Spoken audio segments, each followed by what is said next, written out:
Assalamualaikum warahmatullahi wabarakatuh. Hai Waalaikumsalam warahmatullahi Habers. Kali ini kembali wabarakatuh. di Rapot Merah Ramadan Podcast mencari berkah di channel YouTube-nya Politeknik Harapan Bersama. Kali ini sudah hadir dengan saya seorang narasumber yang inspiratif, cocok banget sama tema podcast kita kali ini. Inilah dia, saya perkenalkan Bapak Ustadz Alvin Kodri Lazuardi. Ya, terima kasih. Gimana kabarnya Mas? Sehat ya? Ya, alhamdulillah. Gimana Pak Ustadz Alvin? Alhamdulillah sehat Alhamdulillah sehat pada juga. puasa yang ke-10 hari ini ya. 10, ya. Jadi ini sudah masuk sepertiga yang kedua ya, Iya. sepertiga Ramadan yang kedua. Nanti kita akan membahas ya tadi topik kita kali ini adalah jadi pemuda keren dalam Islam ya. Mungkin langsung saja ya bahasan untuk kali ini kepada Pak Ustadz Alvin ya. Oke. Di zaman yang modern ya atau Iya, tepatnya di betul. sini zaman yang sudah berkembang ya.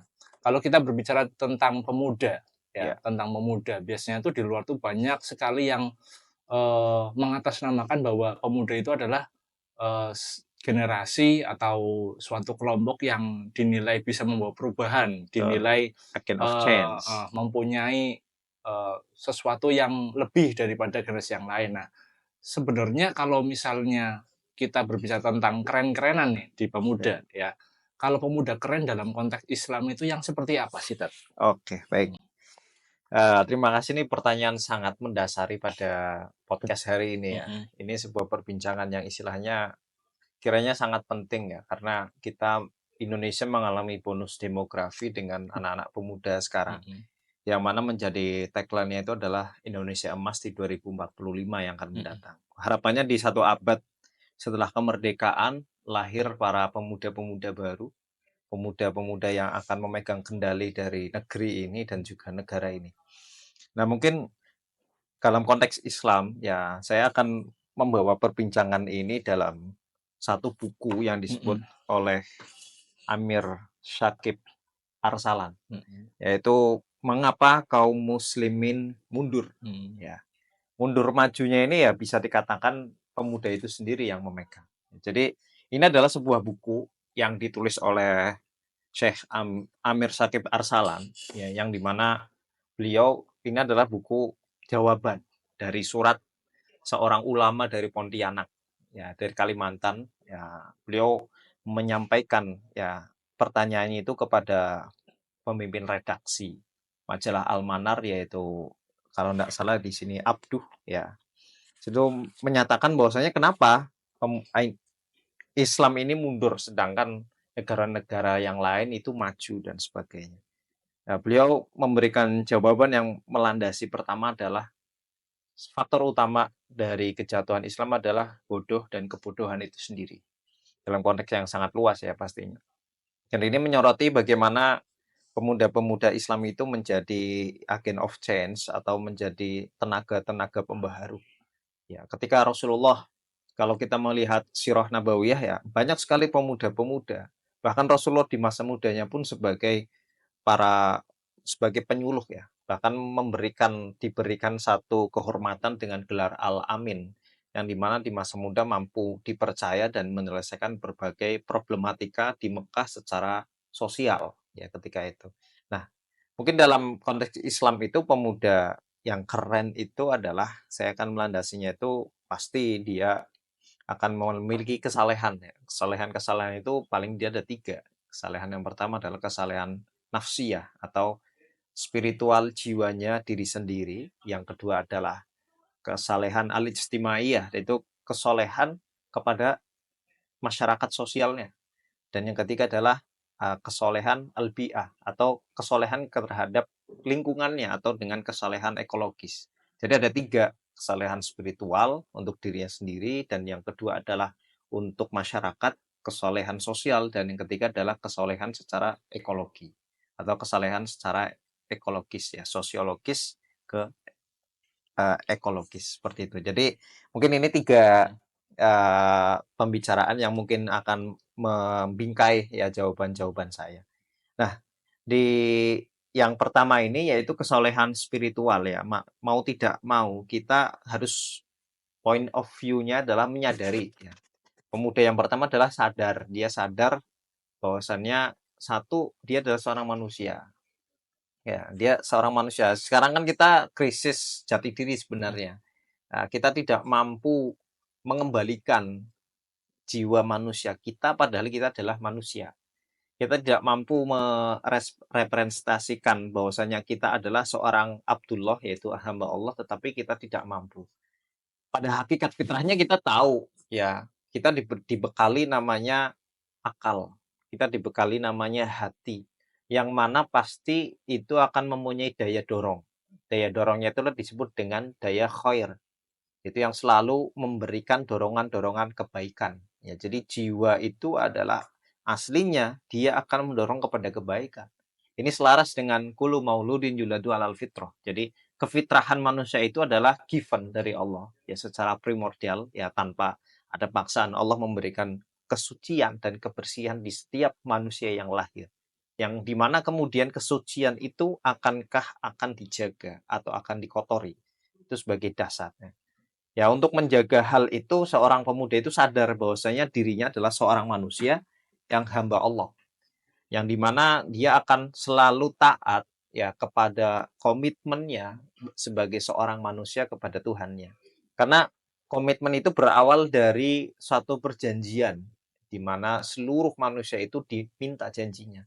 Kita semuanya diminta janjinya, yaitu dengan pertanyaan alastu birobbikum. Ya, itu disebut dengan covenant atau satu perjanjian agung, yaitu disebut dalam bahasa Arabnya adalah mithaq, mithaqun ghalidho, atau sebagai perjanjian yang sangat agung, yaitu ketika manusia mengakui Allah sebagai Robnya, Allah sebagai Tuhannya. Nah, itu point of view yang pertama kali yang harus disadari. Kita adalah seorang pemuda, kita adalah manusia, kita adalah hamba Allah, Abdullah, dan kita mengakui satu perjanjian itu.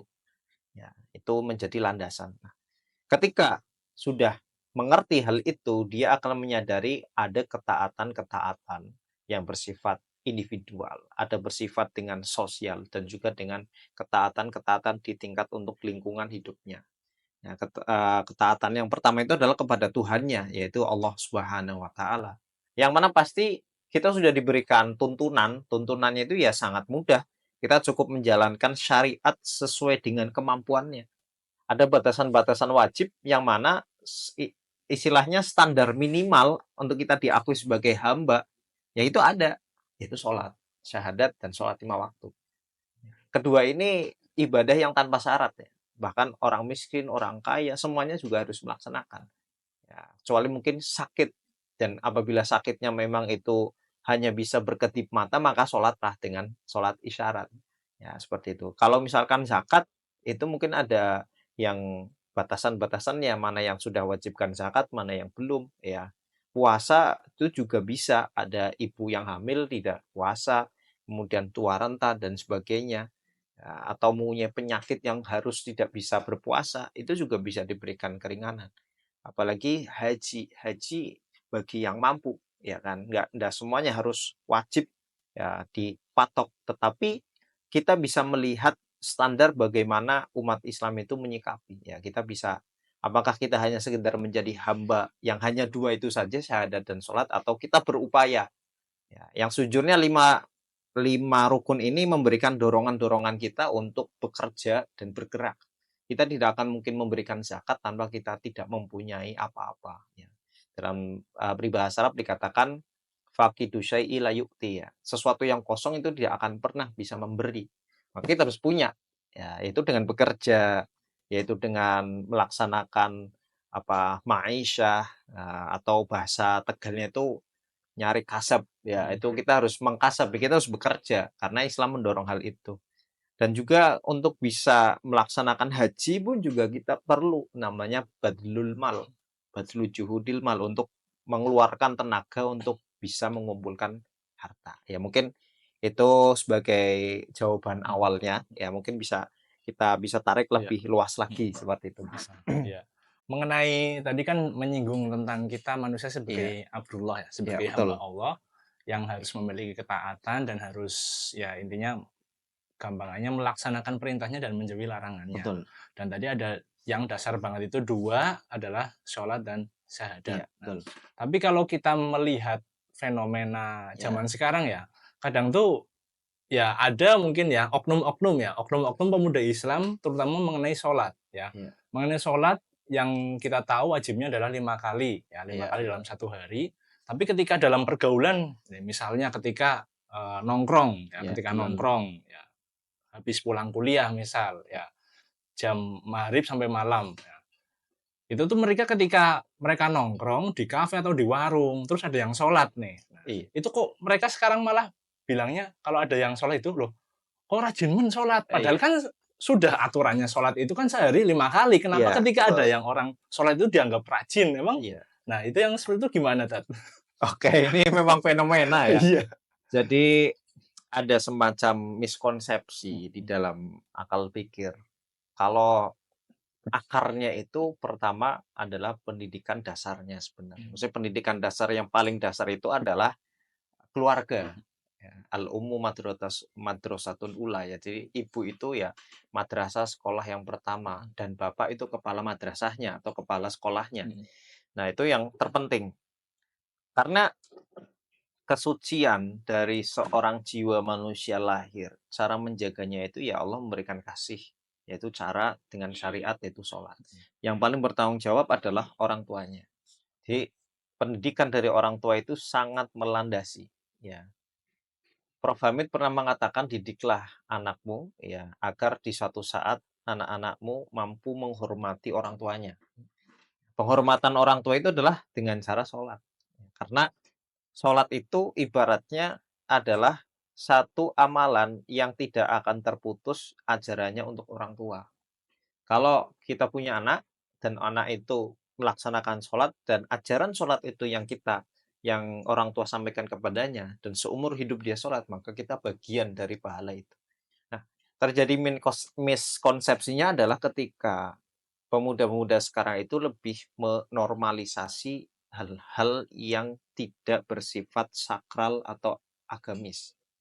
Ya, mereka dihadapkan dengan satu posisi pemahaman yang pragmatis dan juga hampir kepada ateistik ya. Tapi ateistiknya ini masih sifat kecil-kecil aja. Yang pada dasarnya sebenarnya pemuda-pemuda ini nggak ateis, cuma dia malas sholat aja. Tetapi ngaku-ngaku so ateis gitu ya, Ya, biar sok keren hebat, gitu. biar Nah, memakai istilah yang kiranya, istilah-istilah yang istilah ini kayaknya hanya orang sangat terbatas yang filosofis gitu ya, filosofis banget, ateis, agnostik ya, plastik seperti dan itu. sebagainya. Iya. Nah itu gimana Nah, Tat nah, lanjutannya? padahal setting fitrahnya manusia itu adalah dia akan tunduk dan patuh. Dia akan bertuhan kepada siapapun. Maka Allah telah memberikan fitrah, given kita itu pasti akan menghamba. Allah takut agar tidak menghamba kepada lainnya, maka Allah kasih sholat. Ya. Ketika dia melaksanakan sholat, artinya dia sedang menyatakan, mendeklarasikan dirinya, dia sebagai hamba Allah. Dia sedang mendirikan tiang agamanya yang akan menyelamatkannya.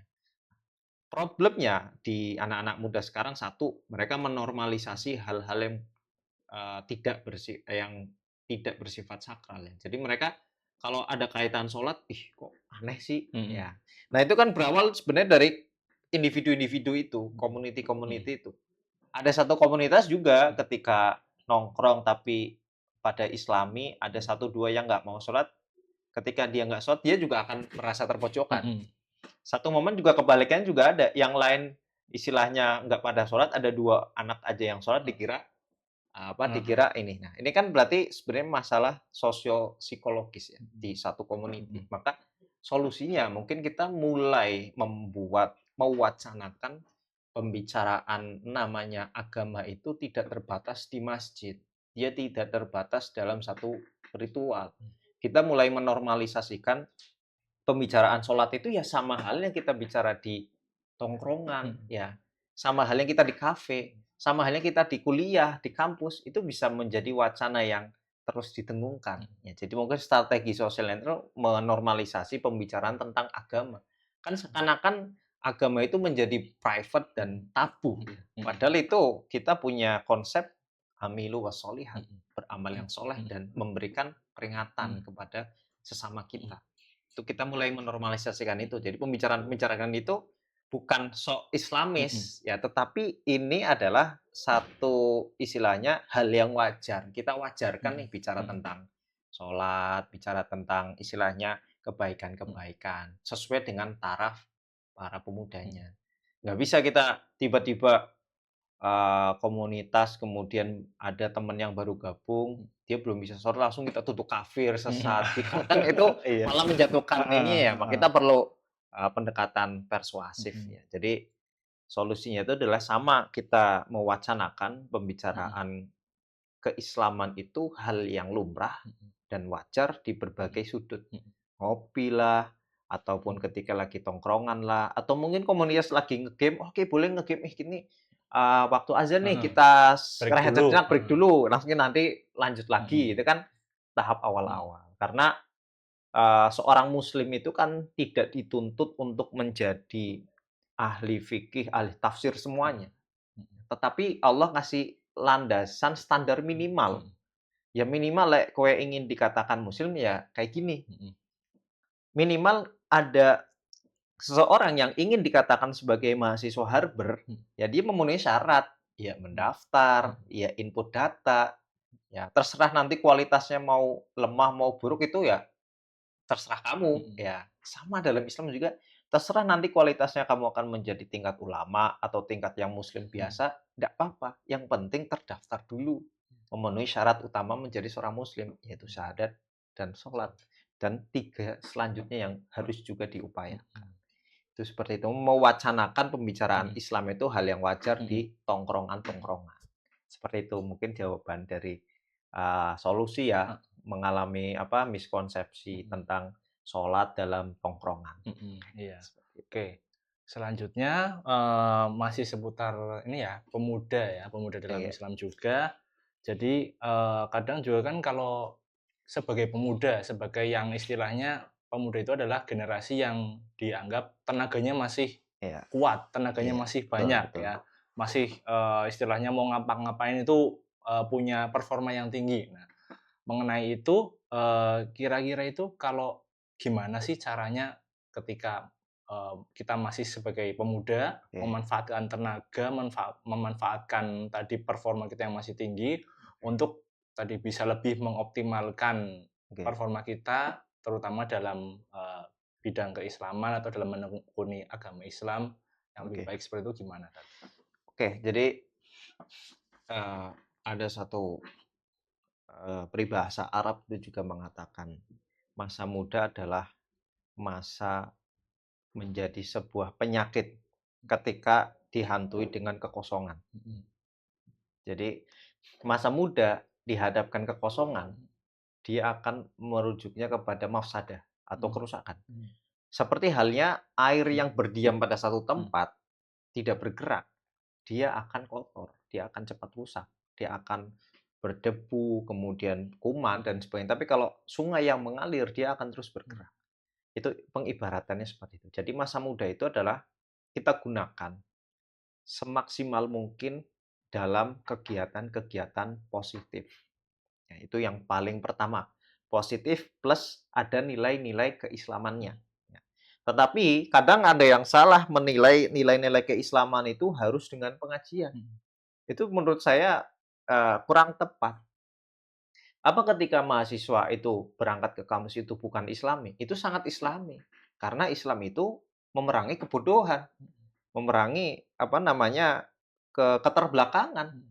Wujud mahasiswa datang ke kampus untuk memenuhi keilmuannya itu adalah ibadah. Itu adalah sebuah tanggung jawab dirinya sebagai manusia meningkatkan kapasitasnya sebagai seorang pemuda dan menuntut ilmu. Nah, jadi kegiatan labeling kegiatan Islami ini tidak harus, wah saya mau berangkat terbanaan, terus Mhm. ini bukan tidak harus dilingkup oleh ritual. Mhm. Ada juga mahasiswa saya mau berangkat eee, ikut gerakan sosial, tapi, ini bukan sama anak yatim, tapi ke Mhm. seluruh anak, jalanan dan Mhm. sebagainya. Ya itu Islami, karena Mhm. Islam itu adalah semangatnya adalah semangat mengangkat derajat. Ya, jadi kita perlu, tidak mendefinisikan secara sempit namanya kegiatan-kegiatan Islami, itu yang pertama. Jadi kegiatan-kegiatan itu yang menambah, potensi kita sebagai seorang hamba dan menambah potensi kita sebagai seorang manusia yang mempunyai jiwa kemanusiaan dan satu semangat menuntut ilmu, itu menjadi bagi saya gerakan pemuda yang harus, ya istilahnya, ya pemuda itu ya sekolah, ya kuliah, ya bergerak dengan masyarakat, ya bergaul. Dan satu lagi melek, ya, melek teknologi, melek kondisi sosial masyarakat, tidak apatis, tidak acuh tak acuh, tetapi jangan sok pintar juga. Ya, biasanya kan penyakit pemuda ini menggebu-gebu Iya, nih. Tanpa literasi yang cukup, dia mengikut demo kemudian hanya ikut anarki. Ini kan satu gerakan yang bagi ini fatal ya. Meskipun poinnya ada satu, dia peduli kegiatan apa wacana perpolitikan atau wacana sosial, dia mungkin poinnya satu, tetapi gegabahnya ketika dia tidak diseimbangkan dengan daya literasi dan keilmuan itu. Jadi pemuda itu adalah masa pemuda itu diisi dengan keilmuan, diisi dengan sosial kemasyarakatan, dan diisi dengan kepekaan, ya, peka teknologi, peka dan sebagainya. Dan itu semuanya adalah hal yang sangat Islami, ya karena Islam itu adalah memandang kehidupan secara menyeluruh dari segi sosial, dari segi spiritual, dan juga segi bagaimana kepekaan seorang Muslim terhadap persaudaraannya, terhadap lingkungannya. Seperti itu. Karena untuk menolong itu tanpa butuh kita menanyakan agamanya apa. Kita harus tetap menolong kepada siapapun. Seperti itu. Mungkin pemuda itu adalah menuntut ilmu, sosial masyarakat, melek dari segala kepekaan di sekitarnya. Oke, Seperti itu. Oke, selanjutnya mungkin ada yang perlu kita bahas mengenai khususnya di bulan Ramadan ini Iya, ya, betul mengenai sekali. pemuda dan bulan Ramadan. Ya, betul. Khususnya juga kalau kita melihat dari sisi mahasiswa, ya. Oke. Sisi mahasiswa di bulan Ramadan, ya pemuda Islam, kita tahu bahwa bulan Ramadan itu sebagai bulan yang berkah, ya, bulan yang beribu berkah, di mana bulan yang segala pahalanya dilipat gandakan. Amalan baik dilipat gandakan, mengaji dilipat gandakan, menuntut ilmu juga dilipat gandakan. Tetapi mungkin kadang bagi teman-teman mahasiswa ini ada salah satu problem ya, terutama mengenai membagi waktu. Ya, ya. Mungkin ada tips-tips nggak misalnya biar kuliah tetap jalan, nugasnya tetap maksimal dan juga tetap nggak ketinggalan untuk ngaji dan lain-lainnya, itu ada tips nggak? Oke, baik. Mungkin saya akan membawa jawaban ini pada satu frame dasarnya, yaitu di dalam Islam, kegiatan yang sedikit namun istiqomah itu lebih baik daripada dia menggebu-gebu kemudian drop selanjutnya. Kan bedanya motivasi dan konsistensi. Ya. Yang berikan Islam itu adalah intinya istiqomah. Jadi pertama yang dilaksanakan, yang boleh saya anjurkan dalam kesempatan ini kepada para mahasiswa itu adalah satu, dia menakar dirinya dengan analisis kelemahan, ya kekurangan dan potensinya. Ya. Terus ancaman. Ya, maksudnya saya itu lemah dalam segi apa sih? Oh, ternyata saya masih lemah dalam segi baca Quran. Maka apa yang harus dilaksanakan? Ya, datang ke guru.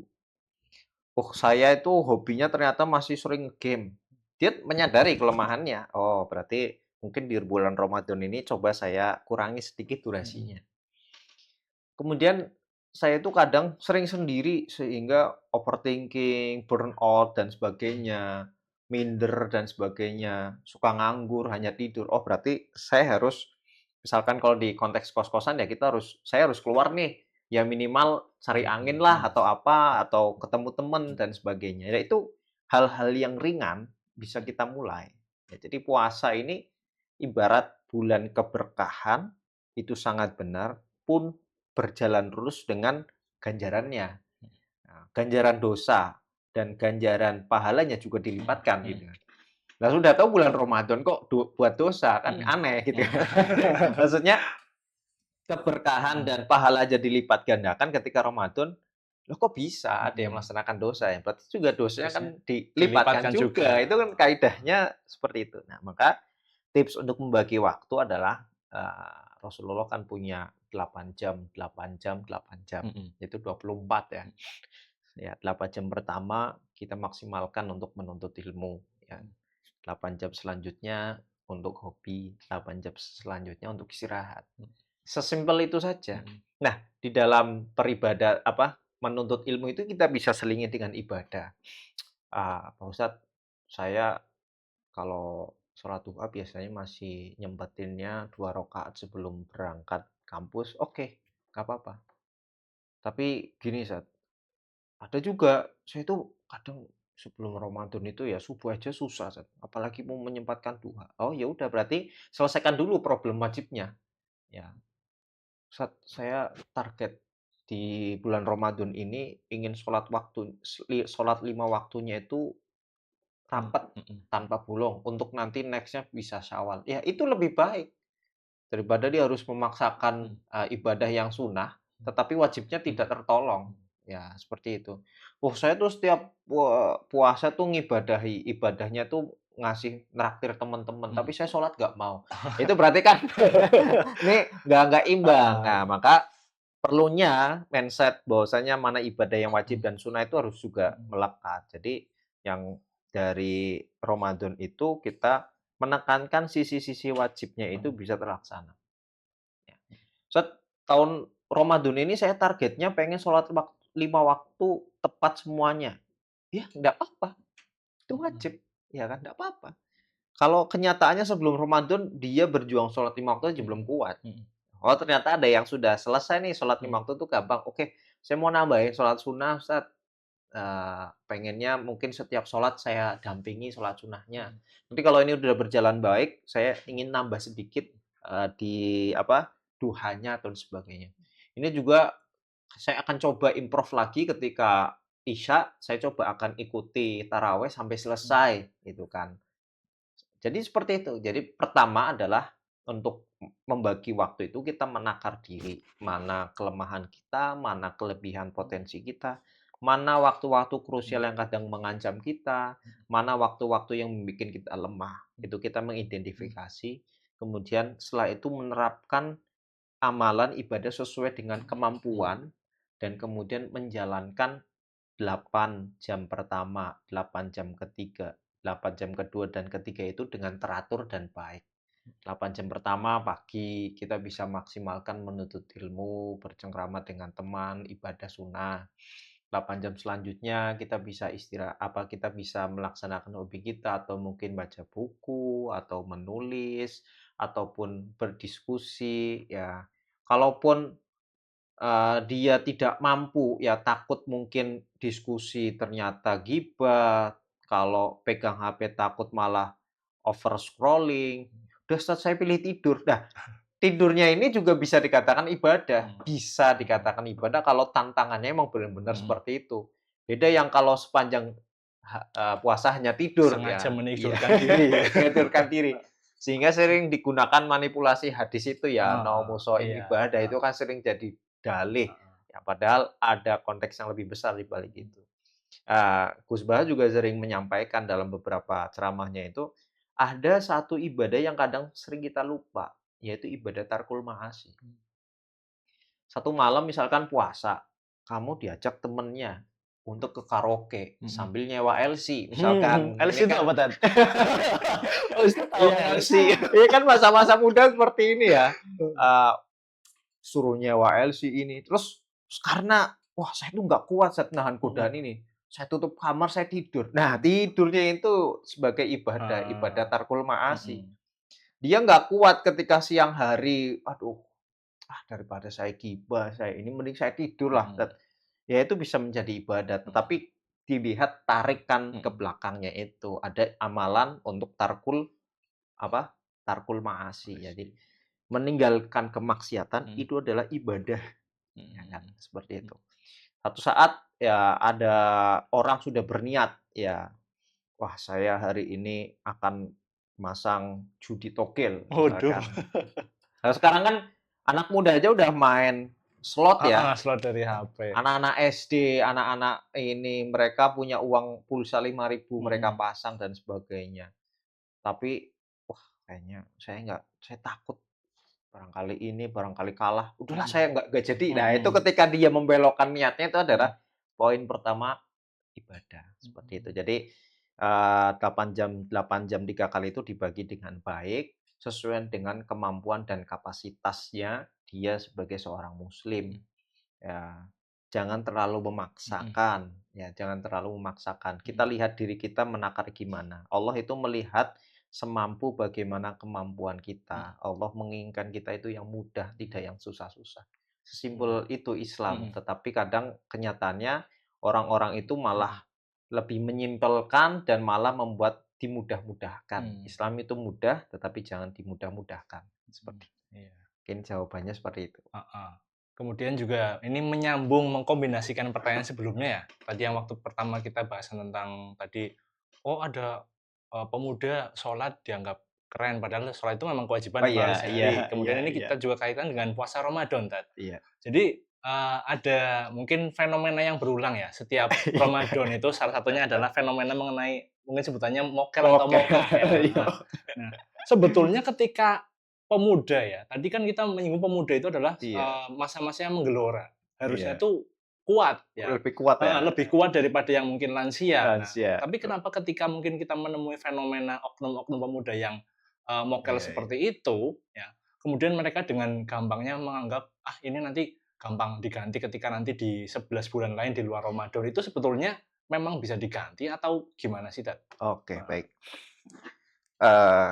Mungkin jawaban ini saya akan mengawali dari sebuah ayat, ya ayyuhalladzina amanu kutiba alaikumusiyam. Jadi kutiba alaikumusiyam itu bagi alladzina amanu, yaitu orang yang beriman. Ada derajatnya, Mas, antara Islam dan iman. Kita bisa menemukan bahwa fakta ayat ya ayyuhalladzina amanu itu benar. Jadi yang Allah sebut dan ajak itu orang-orang yang sudah beriman. Beriman ya, bukan hanya sekedar berislam. Faktanya kita bisa melihat orang-orang dia Islam, dia Muslim, tetapi nggak puasa. Ya berarti dia belum naik level di tingkat iman. Karena seruannya ya ayyuhalladzina amanu, bukan ya ayyuhalladzina aslamu. Bukan orang yang sudah Islam, tapi ini beriman. Beriman ini di atas dari Islam. Jadi menanggapi pemuda seperti itu ya, oke, kita dosanya itu tidak melunturkan keislamannya, tetapi melunturkan keimanannya. Jadi ini udah belum naik level nih, udah puasa tapi masih mokel, berarti dia masih menggadaikan keimanannya ya dengan mungkin tadi menunda. Dan selanjutnya, bagaimana hukum kalau dia sengaja mokel? Secara fikih dan syariatnya tetap dia wajib harus mengganti. Ya, tetap dia wajib harus mengganti karena ini harus dibayar. Ya. Ada orang terpaksa ngutang. Meskipun dia terpaksa ngutang, ya dia harus tetap ganti, ya kan? Berarti satu, tetap harus dia menggugurkan kewajibannya. Yang kedua, dia harus bertobat. Dan yang ketiga, masalah diterima atau tidak, serahkan kepada Allah.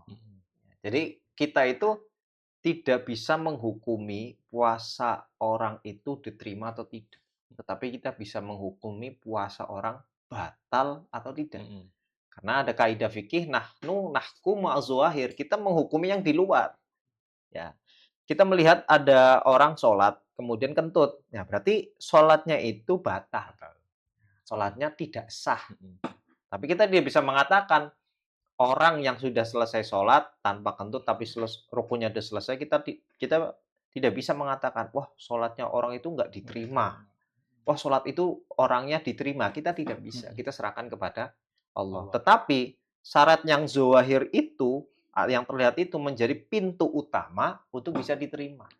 Nah, kayak tadi contoh konteks puasa. Nah, pintu utamanya aja untuk menahan lapar itu aja belum selesai. Apalagi nanti kita bicara dengan pahala dan ampunan dan sebagainya. Maka kita harus dipenuhi dulu. Nah, memenuhinya itu diganti hari bulan lalu, kemudian harus pertobatan, tidak mengulang. Jadi tetap wajib dia meskipun amdan atau sengaja, ya dia tetap harus bisa mengganti. Ya, masalah nanti dosa besar atau tidak itu urusan Allah, tingkat bagaimana dia kesengajaan terhadap pembatalan itu. Seperti itu, Mas. Jadi tetap wajib harus diganti. Masalah diterima atau tidak, wallahu Urusan a'lam Allah. bishawab. Urusan Allah. Iya. Seperti itu. Yang penting ya kurang 3 ya nanti harus diganti 3. Tiga.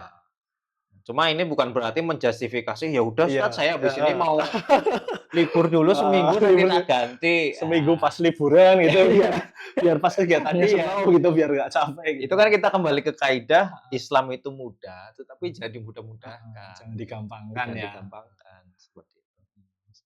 Oke. Iya. Terus mungkin ini yang terakhir ya. Jadi Islam dalam memandang pemuda ya, Iya. pemuda tadi sebagai generasi yang bertenaga, yang berapi-api. Ya, betul. Gimana sih sebetulnya kalau misalnya dilandaskan mungkin dari Al-Quran atau mungkin dari pengalaman-pengalaman kisah zaman dulu itu Iya. ya memandang Islam itu punya harapan seperti apa sih kepada Oke. pemuda nanti di masa yang akan datang, terutama juga tadi masa yang berubah, masa yang tidak menentu, Oh ya ya, seperti itu. betul. Oke. Baik, jadi pemuda ya sebagai istilahnya disebut dengan agenda yang memiliki agenda perubahan yaitu adalah pemuda. Karena ketika kita sudah tua, ya kita sudah tidak banyak tenaga ya. Yang mungkin kita bisa wariskan ke anak-anak muda ketika kita tua itu adalah buah pikir, konsep dan sebagainya. Yang menggerakkan adalah anak muda. Nah, bagaimana dalam Islam itu sendiri memberikan harapan apa kepada pemuda ya? Kembali lagi di zaman Rasul ya Ali bin Abi Thalib adalah seorang pemuda. Ya, dia membersamai Rasul dengan segala kecerdasannya dan juga para sahabat-sahabat yang muda pun mendampingi Rasul dengan kemampuan keilmuannya. Jadi yang diperuntukkan harapan dari Islam itu kepada pemuda itu adalah satu, dia mampu menghidupi dirinya. Ya. Kedua, dia mampu menghidupi masyarakatnya. Dan dia mampu menjadi wahidun ka'alfin. Satu seperti 1000. Ya, jadi kita jangan menjadi pemuda yang buih, busa, ya banyak tapi cuma disiram hilang. Ya, jadi yang kita perlu tekankan adalah wahidun ka'alfin. Satu pemuda memiliki 1000 potensi. Satu pemuda mampu menggerakkan masyarakatnya, mampu menggerakkan keluarganya, mampu menggerakkan teman-temannya kepada hal-hal yang kebaikan. Dalam konteks Islam lagi kembali, harapan apa yang diberikan kepada anak muda, yaitu ada satu ayat mengatakan kuntum khaira ummatin ukhrijat linnas. Jadi ketika kita ya menjadi kaum yang terpilih ya, terpilih untuk menggerakkan umat. Ini dalam ayat ini terbesit bahwasanya seorang manusia yang Islam dan pemuda Islam itu memiliki agenda untuk umatnya. Umatnya bisa ditarik secara global, sosialnya. Ya, jadi pemuda itu adalah yang menggerakkan sosial. Ini mungkin seralas dengan pergerakan seperti Tan Malaka mengatakan kalau kita seorang sarjana muda, ya istilahnya setelah belajar teori di dalam kampus dan intelektual, kalau tidak mau kembali kepada masyarakatnya dan tidak mau membersamai masyarakatnya, ya sudah dia hanya menjadi seorang pemuda yang abal-abal, dia bukan pemuda. Maka dorongan itulah harapan dari Islam itu pemuda itu mampu yang bisa menggerakkan. Ya, jadi asyabab harokah. Ya. Pemuda itu adalah penggerak. Pemuda itu adalah pergerakan di berbagai. Kalau sudah pemuda mager, ya apa yang mau diharapkan? Jangan-jangan nanti bukan Indonesia emas, tapi malah Indonesia cemas kan? Cemas dan Pemudanya lemas. lemas, tidak letih bergerak. lesu kan? Madesu akhirnya masa depan suram kan seperti itu. Jadi jangan-jangan Indonesia gelap kan dia tidak mungkin juga kalau misalkan pemudanya mencerahkan, mulai semangat-semangat. Itu kita menghindari potensi-potensi Indonesia gelap itu ya dengan membangkitkan pemuda-pemuda itu. Seperti itu Mas. Tadi harapannya dari konteks Islam adalah ya pemuda itu adalah penjaga pergerakan yang memacu namanya perubahan yang kepada ukhrijat linnas kuntum khairat ukhrijat linnas untuk dikeluarkan kamu kepada umatmu agar bergerak di sosialnya, dia agar kembali ke sosialnya, seperti itu. Oke, bisa mencerahkan dirinya dan Iya, sekelilingnya ya, iya berarti betul, ya. Oke. mencerahkan, mengglowingkan. Mengglowingkan, nggak hanya glowing fisiknya tapi Iya, juga harus glowing oke, ya mindset-nya dan pikirannya, oke iya ya. betul. Ya, itulah tadi ya, Harbers, rapot merah kali ini, beberapa Ya, oke, pertanyaan yang tadi kita, sampaikan ke Ustadz Alvin dan mungkin juga oke. sebenarnya masih banyak lagi pertanyaan yang perlu kita bahas Iya, sebenarnya, tapi, karena durasinya durasinya ya kita terbatas ini sangat ya. Iya, oke, terbatas oke, siap. ini ya, dan juga mungkin nanti takutnya kalau kita lebih mendalam bahasanya, nanti ada yang banyak yang disensor takutnya ya. Iya, Jadi mungkin itu ya, rapot merah kali ini, Ramadan Podcast Mencari Berkah oke. dari Politeknik Harapan Bersama. Sampai ketemu lagi di rapot merah selanjutnya. Terima kasih. Wassalamualaikum warahmatullahi wabarakatuh. Waalaikumsalam warahmatullahi wabarakatuh.